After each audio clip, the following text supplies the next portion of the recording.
Alhamdulillahirabbil alamin. Wa bihi nasta'in wa ala rummatin wassalatu wassalamu ala asrofil anbiya wal mursalin. Alhamdulillah, segala puji syukur kehadirat Allah Subhanahu wa taala kita aturkan kepada Allah Sang Pencipta segalanya, dan kita tak lupa sholawat serta salam kita tetap aturkan kepada junjungan kita Nabi Agung, Nabi besar Muhammad Shallallahu Alaihi Wasallam. Dan terima kasih Ustazah telah memberikan waktunya untuk mempresentasikan, dan nanti mohon untuk bimbingannya kepada kami, Hadi dan rekan kami,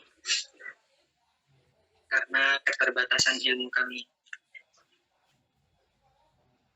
Langsung saja kita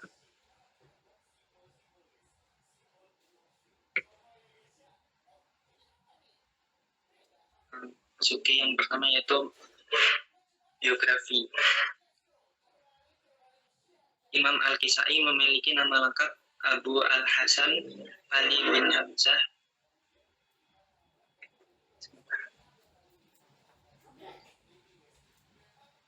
Imam Al-Kisai memiliki nama lengkap Abu Al-Hasan Ali bin Hamzah bin Abdullah Al-Kisai. Ia lahir di Kufah pada tahun 119 Hijriah dan wafat pada tahun 189 Hijriah. Julukan Al-Kisai dinisbatkan kepadanya karena peristiwa ketika ia mengenakan kisah atau mantel saat melaksanakan manasik haji. Dalam sejarah ilmu qiraah, Imam Al-Kisai termasuk salah satu dari 7 imam qiraah sab'ah yang bacaan mereka dihimpun dan dikodifikasi oleh Ibnu Mujahid. Bacaan Al-Kisai memenuhi 3 syarat pokok qiraah sahih: memiliki sanad mutawatir sesuai dengan kaidah Arab dan sesuai dengan Usmani.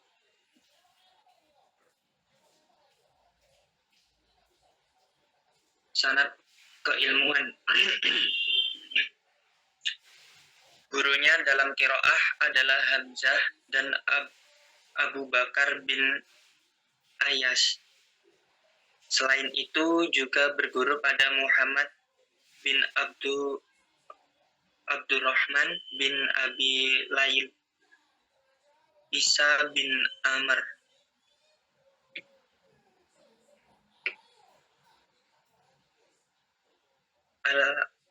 Al-Amashi, Sulaiman ibnu Arqam, Ja'far As-Sadiq, Al-Azrami, dan Ibnu Uyainah.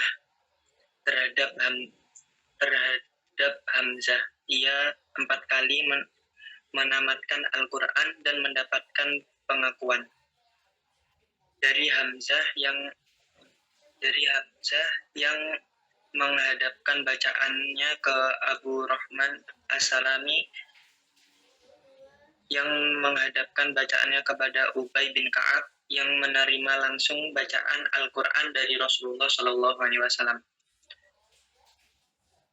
Abdurrahman bin Abi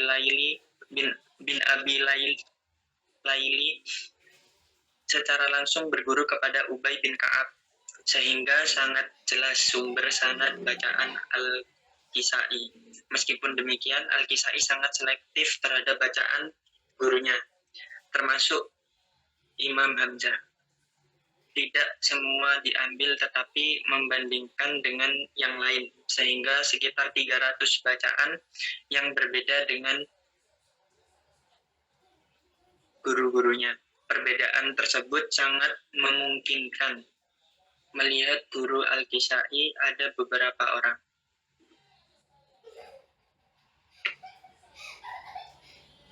Selanjutnya untuk rawi bisa dilanjutkan oleh rekan saya, Ibu Binda. Monggo, Binda.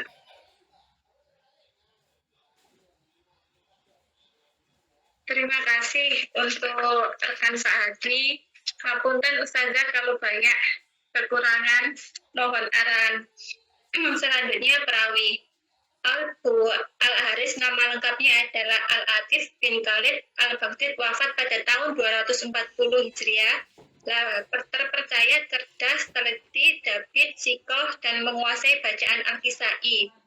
Dalam periwayatannya menempuh dua jalan, yaitu Tarik Muhammad Ibnu Yahya, wafat tahun 288, melalui Tarik Al-Bati, wafat tahun 300 Hijriah, dan Al-Qotari, wafat tahun 310 Hijriah. Tarik Salama Ibnu Hasim melalui Tarik Salaf, wafat pada tahun 291 Hijriah, dan Muhammad bin Farah, wafat tahun 300 Hijriah. Aduri nama lengkapnya adalah Abu Umar Hafs bin Umar bin Abdul Al-Aziz Al-Aduri Al-Nahwi, wafat di Baghdad pada tahun 246 Hijriah. Ia terpercaya dalam qiraah konsisten dan akurat 25, akan tetapi tidak hanya berburu pada Al-Kisai, melainkan juga pada yang lain. Abu Amr, sehingga bacaannya terkadang berbeda dengan Al-Kisai. Dalam periwayatannya menempuh dua jalur, yaitu Tarik Ja'far bin Muhammad tahun 308 melalui Tarik Al-Julanda, wafat tahun 340 Hijriah, dan Tarik Ibnu Dijawayib, wafat pada tahun 330, dan Tarik Abu Usman Al-Dahir, wafat tahun 310 Hijriah, melalui Tarik Ibnu Hasim dan Tarik Ibnu Syadai.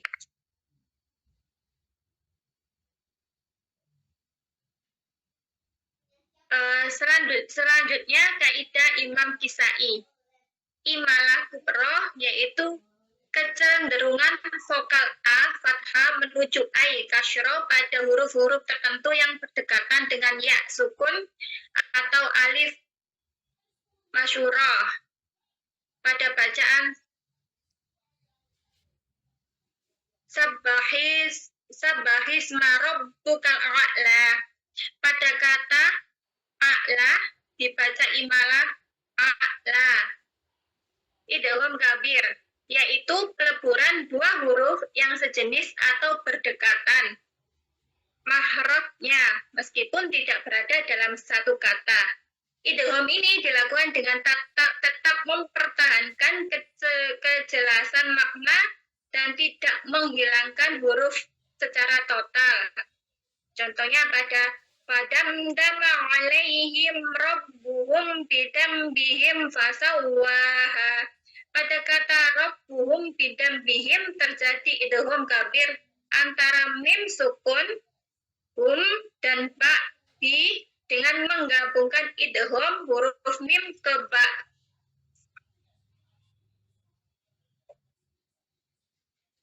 Selanjutnya tarki ar-ra, yakni pembacaan huruf ro secara tipis tidak ditebalkan, terutama jika didahului oleh kasroh dan tidak disertai oleh sifat isti'la. Penerapan takrik ini menjadi bagian dari kehalusan bunyi dalam bacaan Al-Kisai yang juga sejalan dengan pendekatan madrasah Kufah yang sangat memperhatikan sisi linguistik fonetik. Selanjutnya mat. Imam Kisai juga memiliki kecenderungan untuk membaca mat secara sederhana, mengikuti mat tobi'i dua harokat dan memperpanjang mat arid li sukun hingga 6 harokat saat waqaf. Ini menandakan bahwa qiraah beliau sangat mempertimbangkan kenyamanan dan keindahan tartil dalam pelafalan. Selanjutnya dilanjutkan oleh rekan Pak Hadi. Monggo.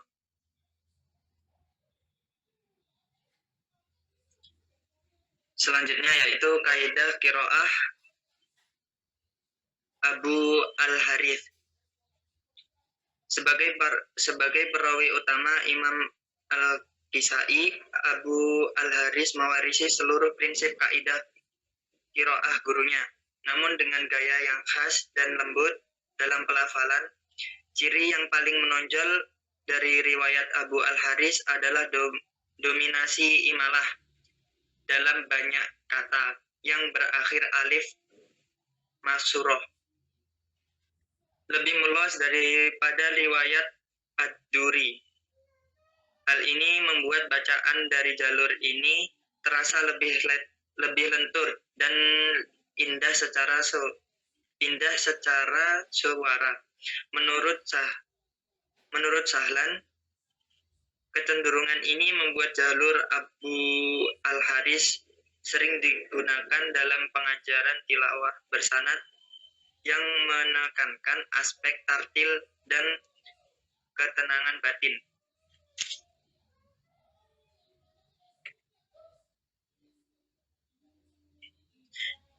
Selain itu, Abu Al-Haris cenderung menghindari ilham kabir pada tempat-tempat tertentu yang menurut sebagian ulama dapat mengganggu kejelasan makna. Dalam hal ini, ia cenderung lebih konservatif dan menjaga artikulasi huruf agar tidak terjadi kerancuan makna. Berbeda dari Ad-Duri yang lebih terbuka terhadap variasi fonetik.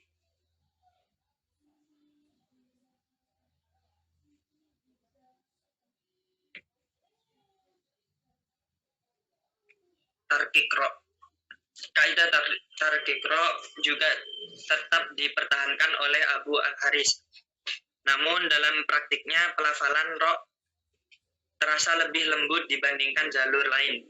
Hal ini sejalan dengan karakter bacaan dari jalur ini yang dikenal lebih bersifat kontemplatif, sesuai untuk bacaan malam dan suasana ibadah yang mendalam.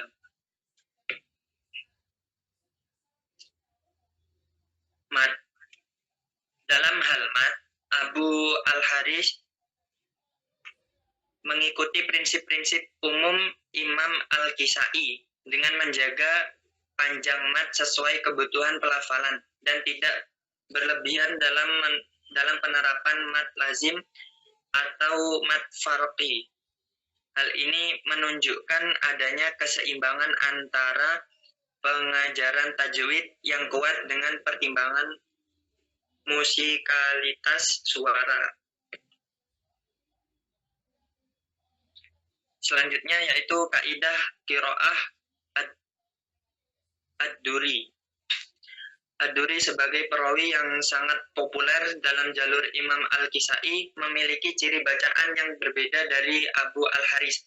Ciri utama dalam jalur ini adalah konsistensi penerapan ilham kabir yang memperhalus transisi antara huruf tanpa menghilangkan makna.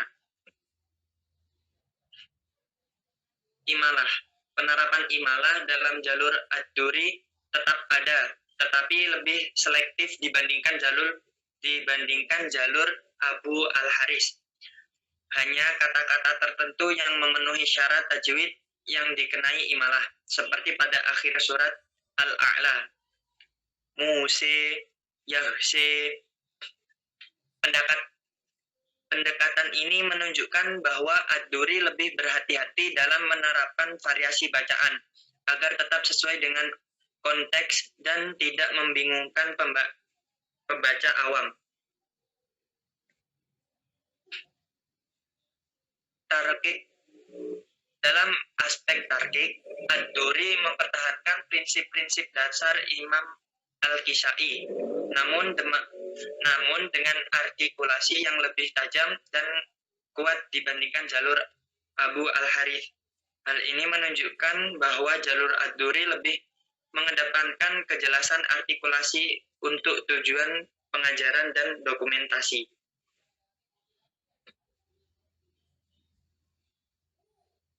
Mad. Kaidah mad dalam jalur Ad-Duri pun terstruktur dengan baik, mengikuti pembagian mad tobi'i, mad wajib, dan mad jaiz secara tepat. Bacaan ini sangat cocok untuk pelatihan qiraah formal karena kestabilan panjang mad yang dimilikinya.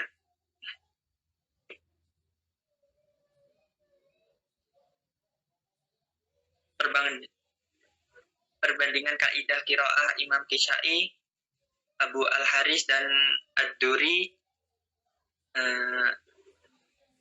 Perbandingan kaidah qiraah antara Imam Al-Kisai dan dua perawi utamanya, yaitu Abu Al-Haris dan Ad-Duri, menunjukkan bahwa meskipun sumber utama bacaan berasal dari satu imam, yakni Imam Al-Kisai, terdapat perbedaan teknis dalam pengucapan dan penerapan kaidah tertentu.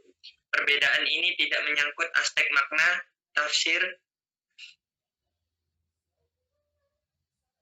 atau tafsir, melainkan lebih kepada metode fonetik, aplikasi tajwid, dan nuansa estetika dalam tilawah. Berikut tabel perbandingan antara ketiga imam.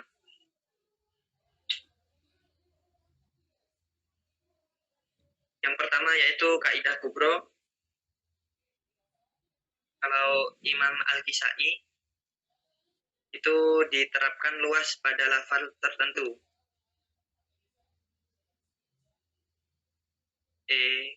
G, Al-A'li, Muse.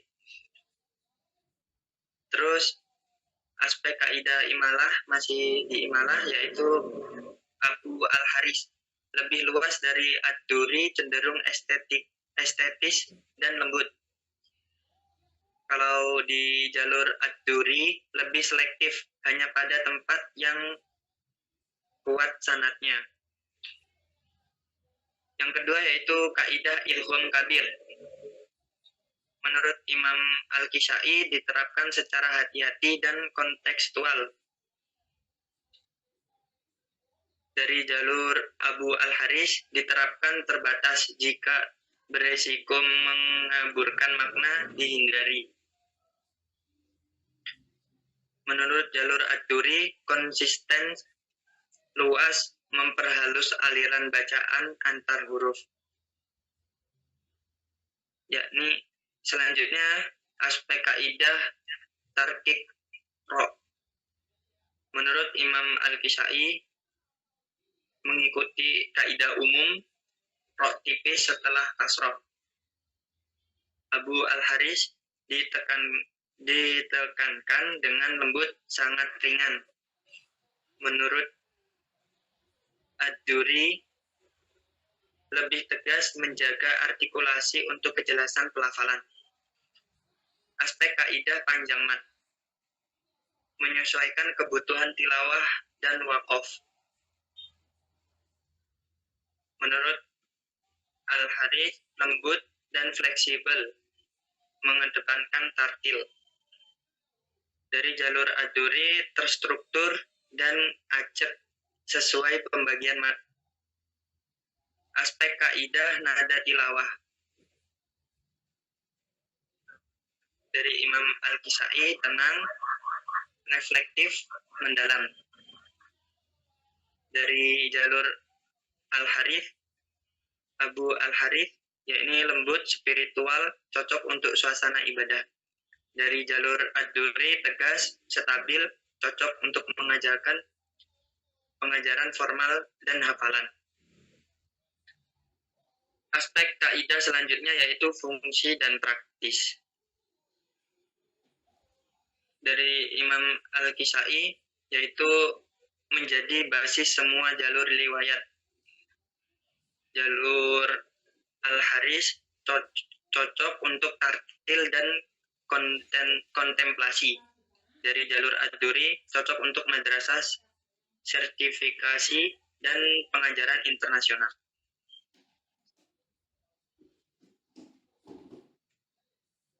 Mungkin itu saja yang dapat kami sampaikan. Apabila ada pertanyaan atau sanggahan atau masukan, kami siap menerima dan kami siap belajar. Oke. Untuk rekan-rekan semua, ngapunten untuk label yang ada di makalah.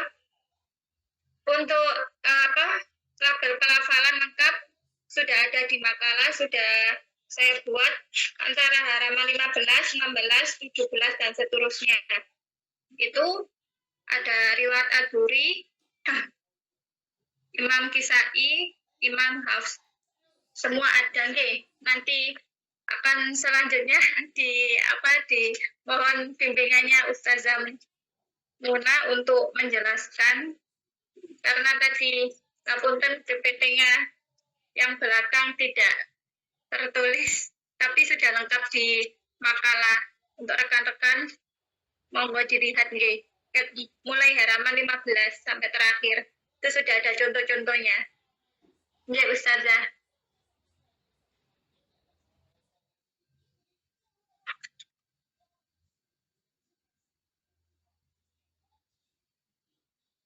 Monggo Ustazah untuk menambahkan untuk menambahkan makalahnya sama PPT-nya. Baik, terima kasih atas presentasinya dari kelompok terakhir ini. Alhamdulillah, terima kasih sudah bersedia untuk belajar, untuk menyusun makalah, untuk menyampaikan makalahnya dan mempresentasikannya di hadapan kawan-kawan semua, yang saya yakin ini adalah materi yang sangat berat, ya. Ini materi yang sangat berat dan butuh sangat banyak ilmu alat untuk memahami ilmu qiraat ini, teman-teman. Jadi jangan khawatir kalau misalnya kita di kelas ini merasa kok saya tidak paham sama sekali, kok dari awal sampai akhir rasanya ini seperti tidak masuk di otak saya, misalnya seperti itu. Ini memang materi yang sangat berat ya, sekali lagi. Dan ilmu-ilmu alat yang harus jenengan punya itu mungkin kalau misalnya jenengan masih kesulitan memahami, berarti belum cukup ya ilmu alatnya. Ilmu alatnya apa? Bahasa Arab tentu saja, kaidah bahasa Arab itu harus khatam jika ingin masuk ke ilmu qiraat. Ya, itu dulu, kaidah bahasa Arab. Kemudian apalagi? Tentu saja bacaan Al-Quran kita tidak boleh bermasalah. Oleh sebab itu, kebanyakan prasyaratnya adalah sudah menghatamkan hafalan Al-Quran minimal riwayat hafaz misalnya. Itu syarat yang tidak mudah sama sekali untuk masuk belajar ilmu qiraat ini.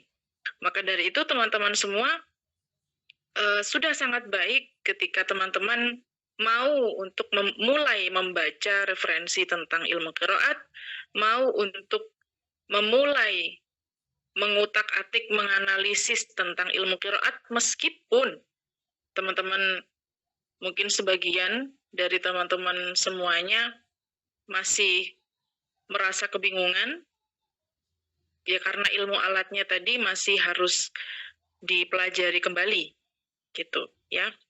Tapi dari awal sampai presentasi terakhir ini semuanya sangat kita apresiasi karena kita paham ini materi yang tidak mudah sama sekali. Ya, sekali lagi terima kasih untuk teman-teman yang sudah belajar, untuk teman-teman yang sudah berkutat dengan kebingungan dan masih bisa untuk mempresentasikan ini dengan baik. Terima kasih.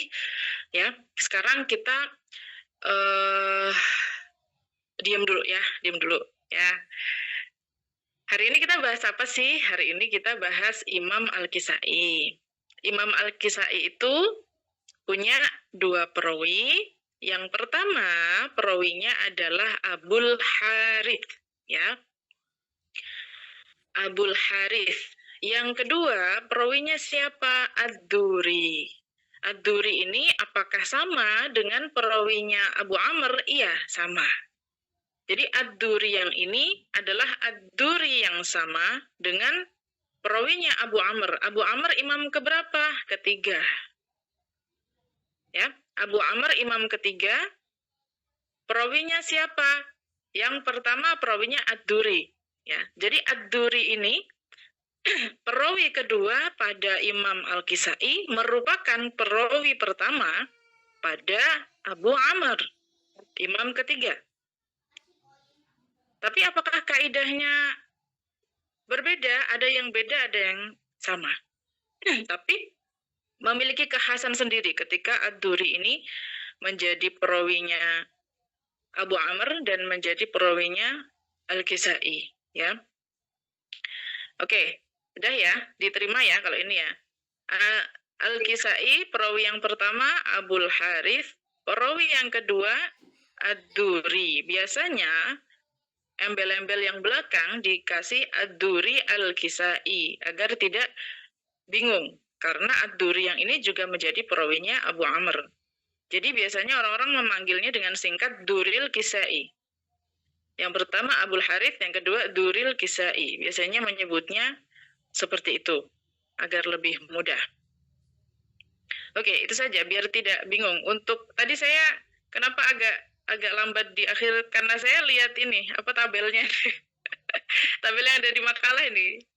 Saya lihat tabel ini. Saya rasa ya saya baru lihat ini. Ya, saya rasa tidak perlu ya, tidak apa-apa, tidak perlu. Kalau misalnya jenengan ada mushaf, nanti boleh capturean mushafnya aja ditaruh di sini. Ya, kalau dengan transliterasi seperti ini agak membingungkan ya, menurut saya ya. Tapi kalau teman-teman tidak bingung ya, alhamdulillah. Di makalah pun lengkap, Ustazah. Tabel-tabelnya. Iya, tapi tabelnya ini membingungkan. Jadi kalau misalnya nanti mau direvisi, silahkan ditaruh mushafnya aja, ya. Di foto mushafnya surah ini riwayat siapa gitu aja, ya. Oke, baik. Sekarang kita bahas kaidahnya ya. Kita bahas kaidahnya. Apa sih yang perlu diketahui dari Imam Al-Kisai ini? Yang pertama, dari awal saya jelaskan adalah kalau kita mau menganalisis bacaan imam tertentu, yang paling harus kita perhatikan paling awal adalah mat, ya. Mat dari Al-Kisai ini bagaimana? Kebetulan dua-dua perawinya, Abul Harith dan Duril Kisai ini, mat muttasil dan mat munfasilnya itu sama, tidak ada perbedaan. Untuk mat-mat yang lain juga mirip dengan hafaz. Ya. Jadi untuk semua qiraat itu sebetulnya mat-mat yang lain selain muttasil dan munfasil, kecuali perawinya Imam Nafi' yaitu Warsh, itu sebetulnya mirip ya, tidak banyak perbedaan. Hampir tidak ada perbedaan. Jadi bahkan kalau misalnya mau disamakan bisa, ya, karena ada kaidah yang menyebutkan ini. Jadi tidak perlu dibingungkan. Yang perlu diperhatikan adalah mat muttasil dan mat munfasilnya. Ya.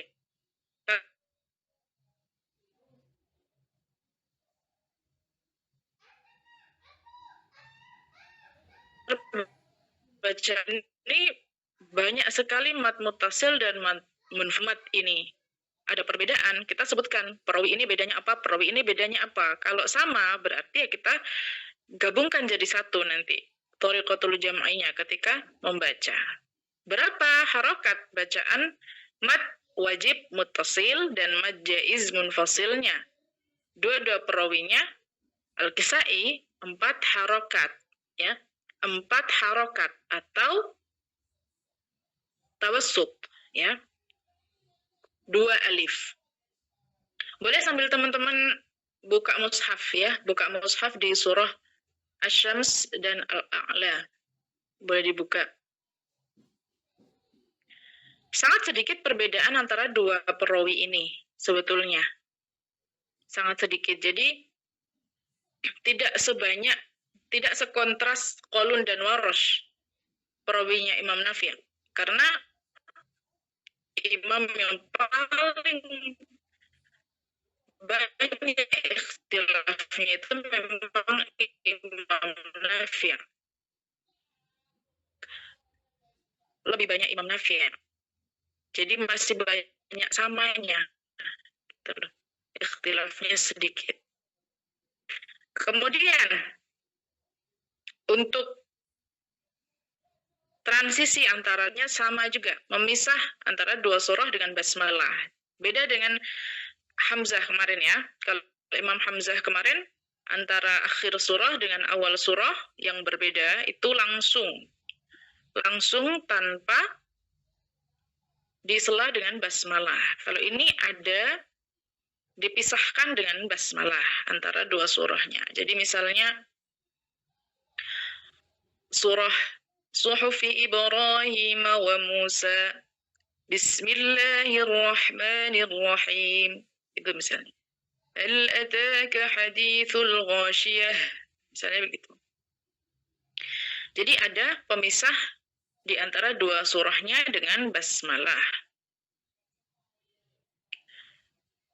Kemudian apalagi nih yang paling khas di antara semua kaidah ya, terutama yang ada pada surah yang kita analisis, surah Asy-Syams dan surah Al-A'la adalah imalah. Banyak bacaan imalah ya di sini. Tapi kalian harus jeli nih. Kalian harus jeli karena tidak semua ujung ayat ini dibaca imalah. Tidak semua. Ada kaidahnya ya. Imalah ini pada dzawatul ya. Dzawatul ya itu apa? Ya alif yang berbentuk ya atau berasal dari ya. Nah, kalau alifnya berasal dari wawu bagaimana? Berarti tidak imalah. Nah, ini dia. Sebetulnya mirip dengan penjelasan imalah pada Imam Hamzah kemarin. Hanya ada sedikit sekali perbedaan. Mirip-mirip. Bahkan yang disampaikan oleh kawan kita di Imam Hamzah kemarin sebetulnya nggasap dari pembahasan ini. Yang kemarin menyebutkan ada imalah pada ujung-ujung ayat di surah Al-Ghasyiyah itu sebetulnya adalah kaidah dari Imam Al-Kisai. Makanya kemarin saya ralat untuk yang presentasi kemarin. Hal ataka hadithul ghasyiyah. Kemarin tidak ada imalah pada ujung ayat ya. Iya, itu kita baca seperti biasa. Untuk Imam Al-Kisai, dua-dua perawinya, itu ada kaidah yang berbunyi imalah pada hak ta'nis. Hak ta'nis yang ada di akhir kata ketika waqaf. Misalnya seperti pada surah Al-Ghasyiyah di akhir-akhir ayat itu. Jadi kita bacanya imalah nih. Ketika misalnya kita baca surah Al-Ghasyiyah dengan bacaan Imam Al-Kisai. Hal ataka hadithul ghasyiyah. Nah, itu kaidahnya Imam Al-Kisai justru, bukan kaidahnya Imam Hamzah. Ya. Untuk pada surah Al-A'la misalnya. Pada ayat pertama, Bismillahirrahmanirrahim. Sabbihisma rabbikal a'la. Ini kita baca fathah, teman-teman. Bukan kita baca imalah. Kenapa? Kita harus jeli di sini. Karena kriteria imalah itu, dia dzawatul ya. Kita harus meneliti nih, al-a'la, ini alif yang ada di sini, ini berasal dari apa? Dari ya atau dari wawu? Cara mengeceknya gimana? Kalau dalam bentuk fi'il, atau kita coba deh rubah ke bentuk fi'il. A'la itu fi'ilnya apa? Dari ala. Coba kita ubah ke fi'il mudhari'. Ya'lu. Uluwan. Udah kelihatan ya? Ala ya'lu uluwan. Berarti alif yang ada di sini ini berasal dari wawu. Oleh sebab itu tidak diimalahkan. Kenapa? Karena Al-Kisai ini mengimalahkan dzawatul ya. Yang alifnya berasal dari ya. Alif yang ada di akhir ini berasal dari ya. Sehingga untuk ayat pertama pada surah Al-A'la itu kita bacanya biasa ya dengan fathah. Sabbihisma rabbikal a'la. Ad-Duri, Al-Kisai maupun Abul Harith sama, ya. Kemudian pada ayat-ayat selanjutnya, ujung-ujung ayatnya ini semua menggunakan imalah kecuali pada ayat 11 yang mana wazannya sama persis dengan ayat 1. Wazannya af'al dan alifnya tidak berasal dari ya. Wa yatajannabuhal ashqa, sama di wazan af'al. Dan alifnya ini tidak berasal dari ya, tapi berasal dari wawu. Sehingga dari surah Al-A'la ini yang ujung ayatnya tidak dibaca imalah ada dua, yaitu ayat pertama dan ayat ke-11. Wa yatajannabuhal ashqa. Ya, jadi kita baca biasa saja. Ya, selain itu pakai imalah. Alladzi khalaqa fasawwa. Imalah itu suaranya antara alif dan ya, ya. Suara antara alif dan ya. Tidak ada taklil di sini. Tidak ada taklil pada bacaan Imam Al-Kisai. Ya, harus diingat-ingat ini. Kemudian ada apa lagi di sini? Ada farshil huruf, ya. Di awal-awal ayat ini ada farshil huruf. Surah Al-A'la ya ini. Kalau pada hafaz kita baca walladzi qaddara fahada. Kalau pada bacaan Imam Al-Kisai selain ujung ayat yang kita imalahkan, lafal qaddara yang kita baca qaddara pada hafaz ini di sini kita hilangkan syiddahnya. Walladzi qaddara fahada. Walladzi qaddara fahada. Ya. Dua-dua perawi Imam Al-Kisai sama membaca qadara, ya. Farshil huruf ini kaidah khusus. Jadi bukan termasuk kaidah umum, tapi kalau ada pada surah yang kita analisis kita harus sebutkan. Terus ada apa lagi di surah Al-A'la ini? Ada idgham kabir. Pada ayat berapa ini? 16. Ayat 16. Lamnya bal itu diidghamkan ketika bertemu dengan ta. Ya, lamnya bal, lamnya lafal bal. Ketika bertemu dengan ta, maka diidghamkan. Bacaan Imam Al-Kisai, dua-dua perawinya sama. Jadi membacanya bagaimana? Kalau hafaz kita baca terang. Itu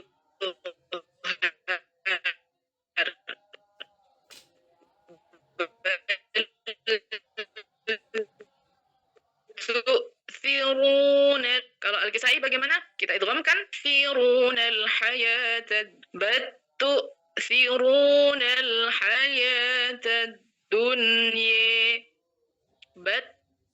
firuna. Jadi langsung suaranya ke ta. Suara lamnya hilang. Oke? Ya. Untuk mat muttasil dan mat munfasil kita baca berapa tadi? 4 harokat. Misalnya di sini ada pada walladzi akhrajal mar'i. Itu mat munfasil. Mat muttasil faj'alahu ghufa'an ahwi. Jadi segitu 4 harokat itu kalau kita baca tuh nggak terlalu pendek, nggak terlalu panjang. Jadi sedengan. Faj'alahu ghufa'an ahwi. Ya, kira-kira itu yang ada pada surah Al-A'la. Kemudian surah Asy-Syams.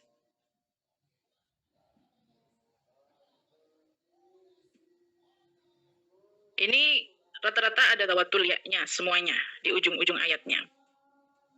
Bismillahirrahmanirrahim. Wasyamsi wa duhiha. Ya, wa duhiha. Itu kita imalahkan. Dawatul ya. Wal qamari idza talaha.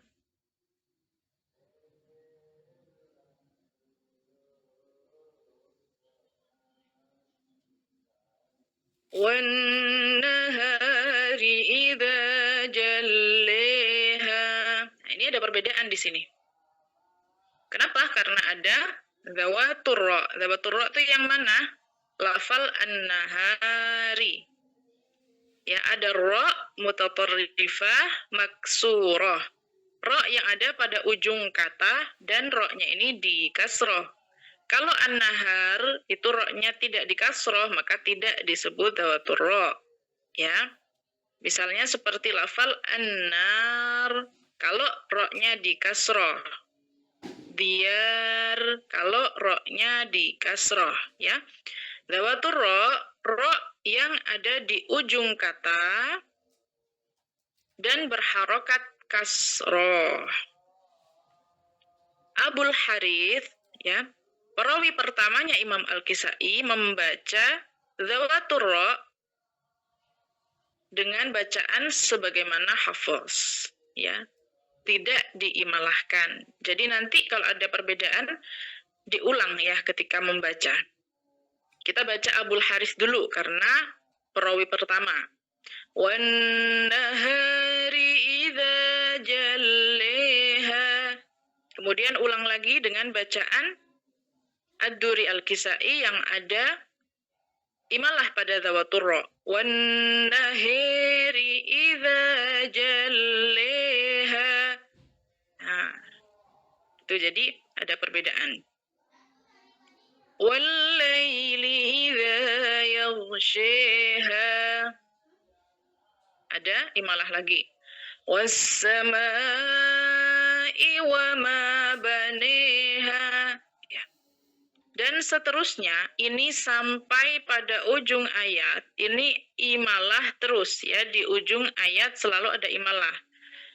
Apalagi selain imalah dan selain mutasil munfasil dan zawatur ra, ada lagi idgham kabir di sini. Kadzabat Thamudu bi taghwaha pada bacaan Hafiz. Ya, ta dan fa. Pada bacaan Imam Al-Kisai, dua-dua perawinya sama-sama mengidghamkan ta ketika bertemu dengan fa.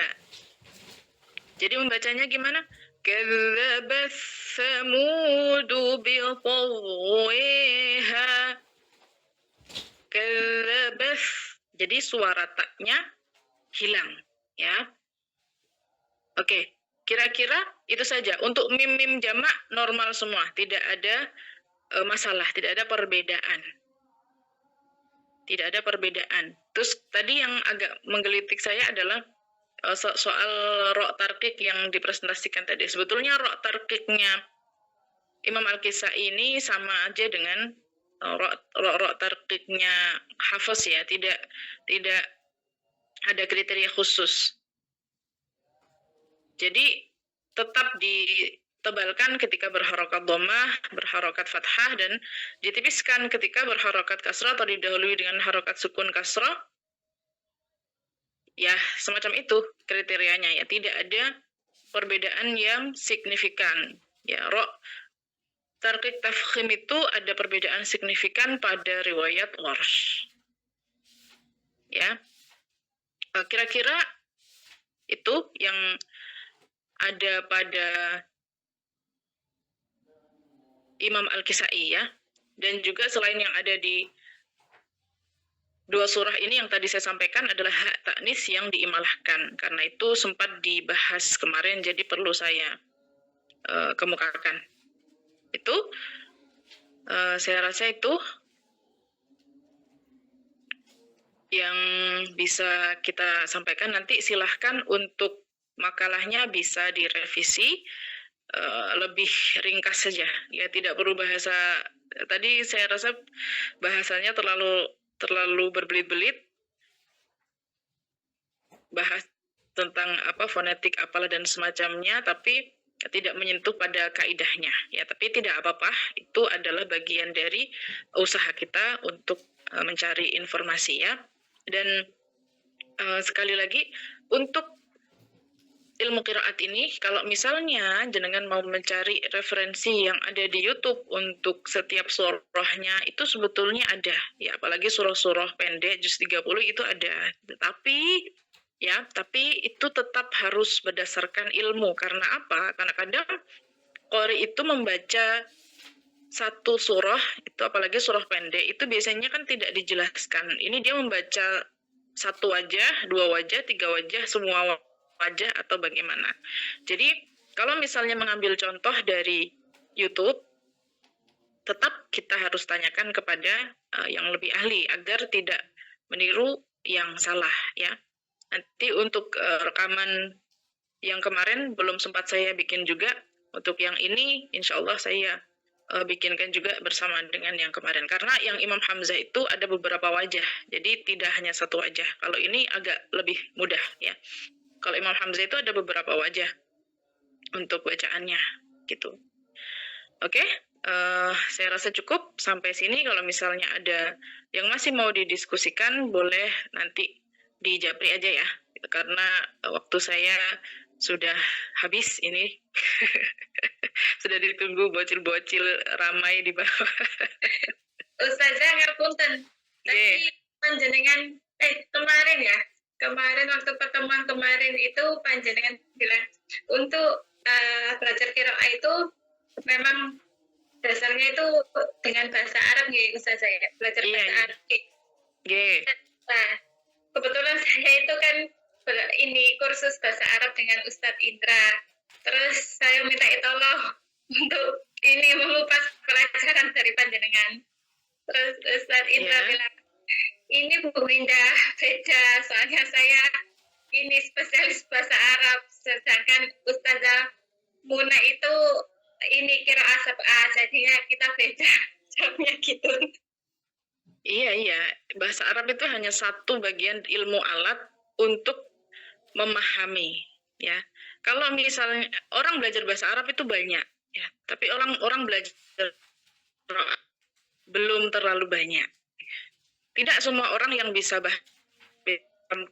qiraat, karena beda disiplin ilmu.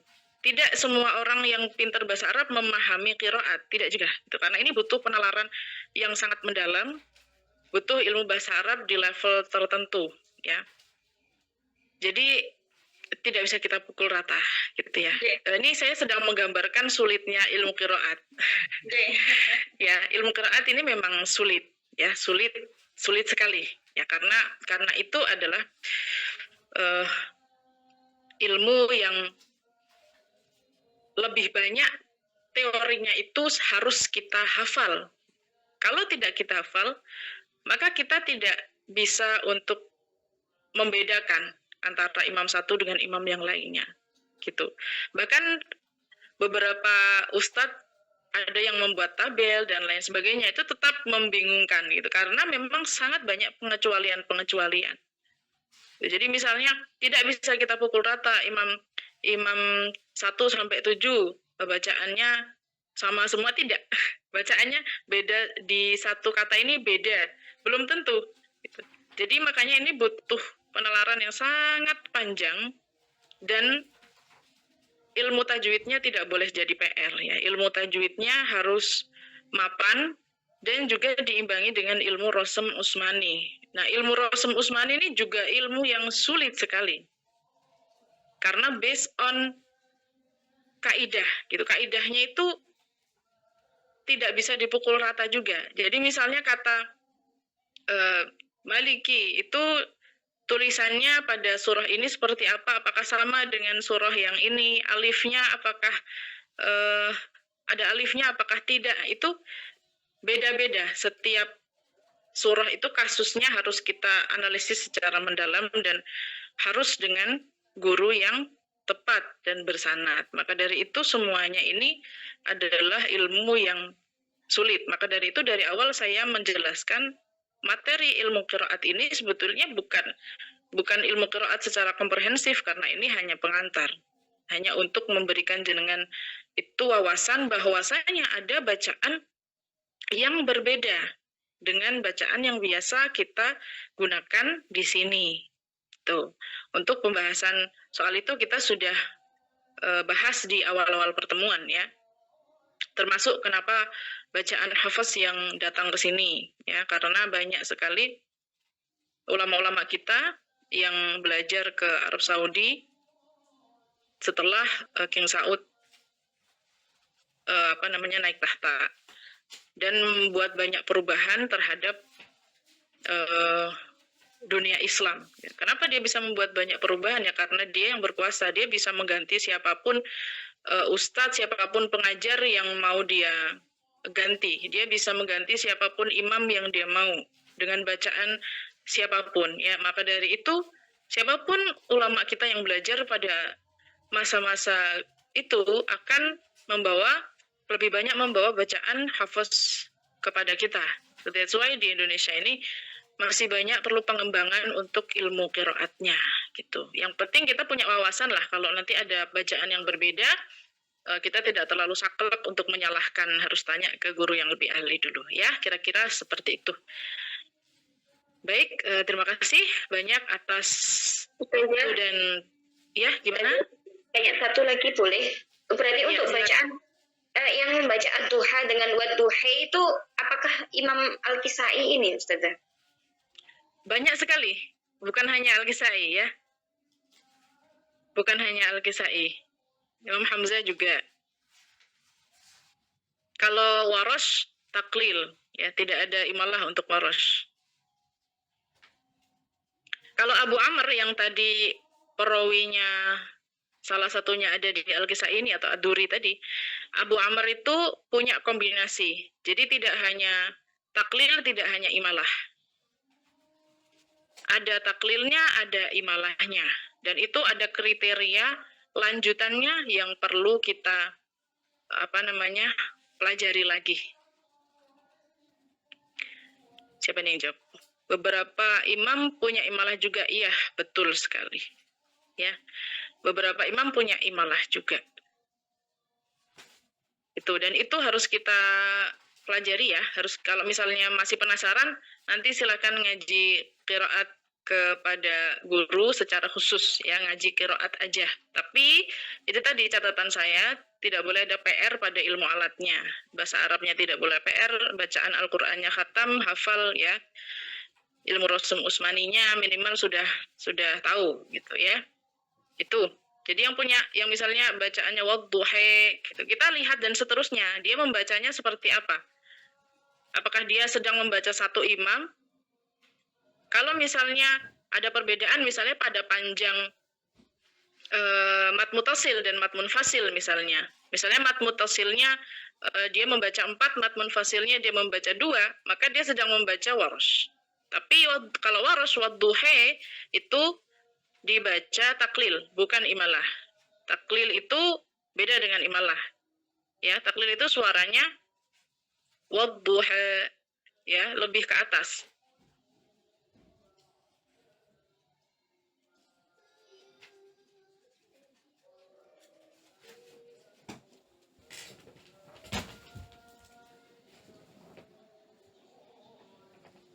Antara dan imalah. Antara i dan e, jadi ya. Jadi beda. Maka kita harus dengarkan keseluruhan. Kita tidak bisa mendengarkan satu bagian saja. Ya, kalau misalnya ayatnya pendek.